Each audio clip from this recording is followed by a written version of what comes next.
On February 28, 2026, CENTCOM published a statement that required reading twice. For the first time in history, the U.S. military was using one-way attack drones in combat. The drones were modeled after Iran's Shahed 136. The target was Iran. Admiral Brad Cooper, CENTCOM commander, described it with characteristic bluntness at a subsequent Pentagon briefing. This was an original Iranian drone design. The U.S. captured it, pulled the guts out, shipped it back to America, put a Made in America label on it, and is now shooting it at the Iranians. The phrase American-made retribution that CENTCOM posted was not accidental. Neither was the irony it contained. The weapon Iran built gave to Russia, which Russia mass-deployed against Ukraine, which Ukraine shot down by the thousands, one of which the U.S. but apparently obtained and reverse-engineered in 7 months from public display to combat. Iran's playbook.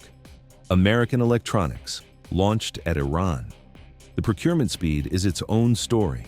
Secretary Hegseth signed a directive in July 2025 titled Unleashing U.S. Military Drone Dominance, specifically directing acceleration of affordable autonomous systems across the services. Task Force Scorpion Strike was stood up in December, 4 months from directive to operational unit. A Lucas drone was test-fired from an Independence-class littoral combat ship in the Persian Gulf on December 16th.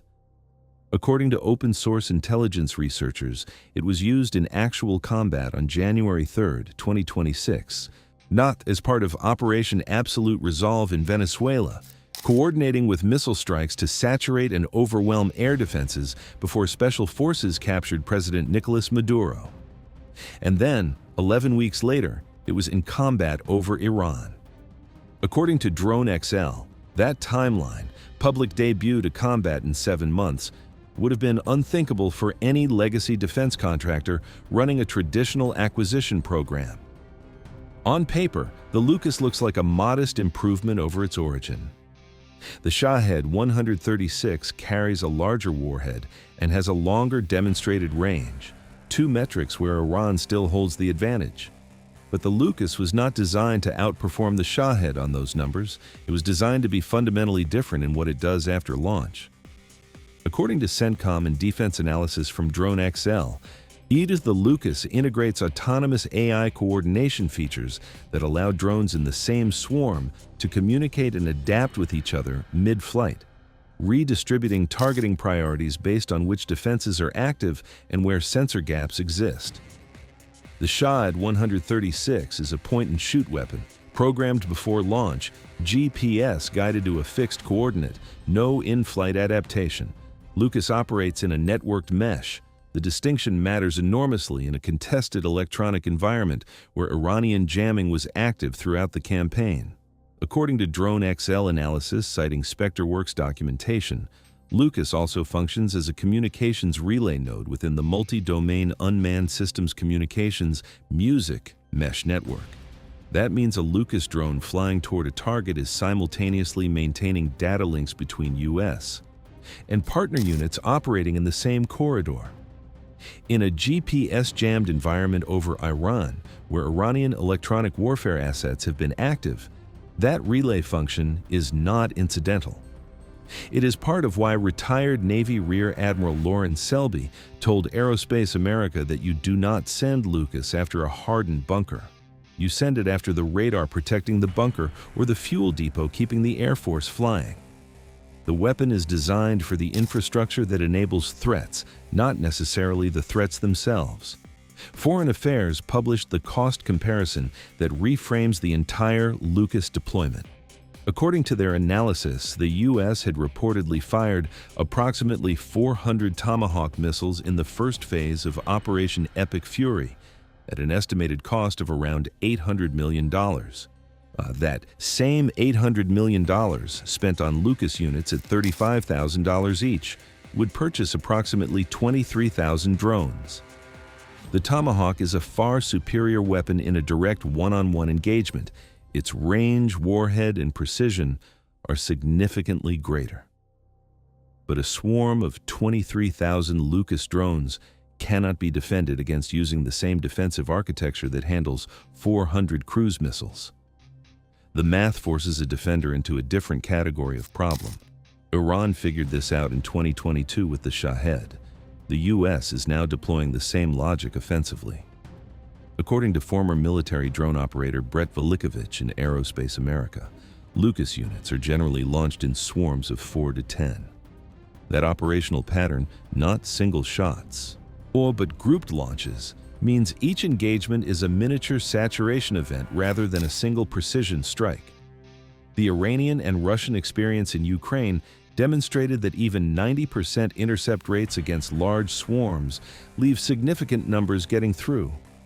The US is applying that lesson in the opposite direction.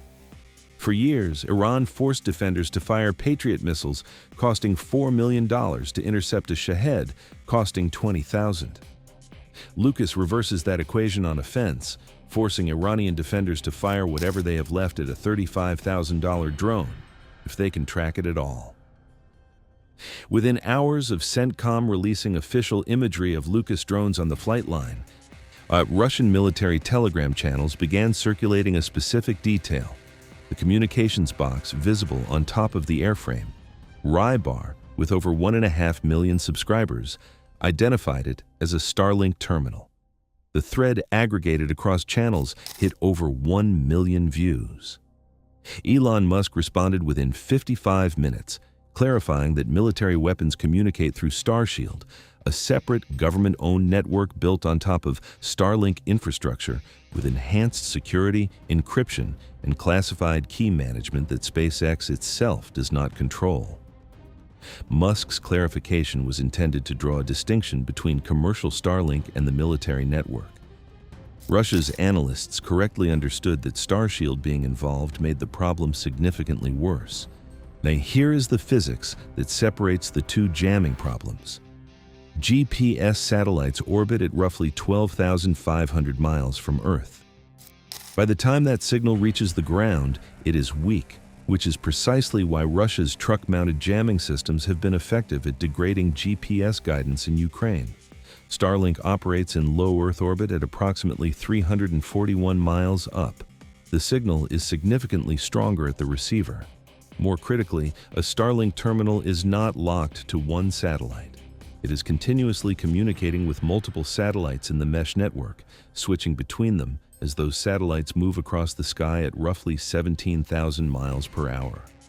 Starlink's spread spectrum modulation distributes the signal across a constantly shifting range of frequencies based on cryptographic keys that are classified. Russia's jammer cannot predict the pattern. It cannot overpower an entire mesh of over 10,000 satellites simultaneously. The Russian channel obsessed with war stated it plainly: a Starlink module means the drone can be guided precisely to its target while remaining in contact until the very last split second. Russian engineer called it a very serious wake-up call. Subscribe. We build these equations every week. Starshield is not the same as the commercial Starlink service that millions of users access daily. According to SpaceX's own description, Starshield offers additional security and encryption for government and military use in national security operations, using satellites owned and controlled by the US government. The encrypted key-based authentication means that even if Russia could physically overpower a portion of the signal spectrum, it cannot spoof or redirect the guidance without access to cryptographic keys that are classified. Russian experiments with disrupting Starlink connections. Ukraine reported outages in 2024 attributed to a system called Tobol have demonstrated some ability to degrade commercial Starlink service. Whether the newer system called Kalinka, specifically designed to target military Starlink communications, can meaningfully affect Starshield-equipped military drones remains publicly unknown. The Chinese military ran simulations estimating that suppressing Starlink coverage over Taiwan would require at minimum 935 synchronized, high-powered airborne jammers. That is just for Taiwan. Map that requirement onto the entire Iranian theater, and the number becomes operationally unachievable with current Russian or Iranian capabilities. The honest assessment of Lucas in Operation Epic Fury requires separating what is confirmed from what is assumed. CENTCOM confirmed combat use. CENTCOM confirmed it remains ready for further employment. CENTCOM described it as indispensable. What CENTCOM did not confirm publicly is which specific targets were hit, how many were used, and what the strike effectiveness rate was. According to open source reporting, at least one Lucas drone was recovered largely intact in Iraq, with the satellite data link detached and hanging by a cable, suggesting at least one unit failed to reach its target. According to DroneWarfare.com analysis, integrating a Starlink terminal that draws 50 to 100 watts continuously into a 180-pound airframe presents real engineering constraints that publicly available reporting has not fully addressed. The concept is validated. The combat performance data is not yet public. The trajectory from 2022 to 2026 is worth tracing in full. Iran supplied Russia with Shahed drones in 2022. Russia launched an estimated 50,000 of them at Ukraine over 3 years. Ukraine developed the most battle-tested counter-drone architecture on Earth and shared it with the U.S., including reportedly intact airframes. The U.S. obtained at least one, examined it, and produced its own version in 7 months. The first combat use of that system was against Iran itself on the opening day of Operation Epic Fury. Iran helped create the operational concept, built the supply chain, and refined the doctrine through thousands of real-world engagements. The U.S. copied the airframe, replaced the electronics, added satellite guidance that the original never had, and sent it back to the originator. That is not just irony. It is a demonstration that the U.S. can now identify a capability gap and close it in months, which is the development that adversaries planning their next move should be studying most carefully. Russia's alarm about Lucas is not really about Lucas. It is about what Lucas signals for every other long-range strike weapon in the U.S. arsenal. Russian military bloggers explicitly named the concern. If Starlink or Starshield guidance can be integrated into Tomahawk cruise missiles, JASSMs, and HIMARS rockets at scale, on Russia's entire electronic warfare architecture, decades of investment becomes significantly less effective against the systems it was designed to defeat. According to Foreign Affairs analysis, Russia currently produces up to 1,000 Garand drones per day. The U.S. does not currently produce Lucas at anywhere near that scale. The policy changes required to reach that production rate have not yet been made. That is the gap that this campaign exposed. The U.S. proved the concept in combat. It has not yet proved it can win the production race. For the campaign currently underway, Lucas is a valuable and confirmed tool. For the campaign that adversaries are planning for the next decade, the production question is the one that determines the outcome. The $35,000 drone that the U.S. built by reverse engineering Iran's own design, guided by a satellite network that neither Iran nor Russia has a credible near-term answer to, used in combat for the first time against the country that invented the concept. The honest caveat is that Lucas's full combat potential has not been demonstrated publicly at scale yet. The honest assessment is that what has been demonstrated, the speed of acquisition, the swarm coordination architecture, the Starshield guidance resistance, already represents a category shift in how the U.S. approaches low-cost attritable strike operations.